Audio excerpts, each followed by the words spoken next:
আসসালামু আলাইকুম। সবাই কেমন আছেন? আশা করি আলহামদুলিল্লাহ সবাই ভালো আছেন। আপনাদের জন্য একটা সুখবর নিয়ে আসলাম। BRAC programme assistant microfinance দাবি মাঠ পর্যায়ে প্রকল্প নিয়োগ বিজ্ঞপ্তি প্রকাশ করেছেন ব্র্যাক। তো আপনারা যারা এই বিজ্ঞপ্তির জন্য অপেক্ষা করছিলেন তাদের জন্য এটা খুবই গুরুত্বপূর্ণ। তো ভিডিওটি সম্পূর্ণ দেখুন। আবেদন তারিখ এবং কিভাবে আবেদন করবেন এ টু জেড এই ভিডিওতে দেখানো হবে। তাহলে চলুন শুরু করি। এখানে লেখা যে নিয়োগ বিজ্ঞপ্তি ব্র্যাক। আমি আগে তারিখটা দেখাচ্ছি যে কয় তারিখ থেকে আবেদন করতে পারেন।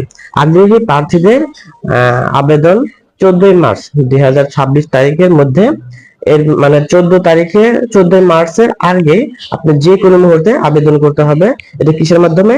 ক্যারিয়ার বার্ক মাধ্যমে, না হয় বিডি জবস এর মাধ্যমে, না হয় যে একটা কিউআর কোড আছে এই কোডের মাধ্যমে আপনি স্ক্যান করলে আপনি সরাসরি সেই ওয়েবসাইটে মানে ভিতরে প্রবেশ করাবে, সেখান থেকে আপনি আবেদন করবেন।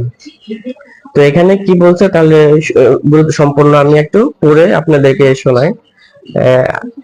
প্রোগ্রাম অ্যাসিস্ট্যান্ট মাইক্রো ফাইন্যান্স দাবি প্রকল্প কর্মী মাঠ পর্যায়ে যারা কিস্তি উঠান করে মাঠ পর্যায়ে জরিপ পরিচালনা, মানে একজন এই দায়িত্বে থাকা কর্মীর কাজ সমূহ কি কি কাজ তাদেরকে করতে হবে। এক নম্বরে মাঠ পর্যায়ে জরিপ পরিচালনা,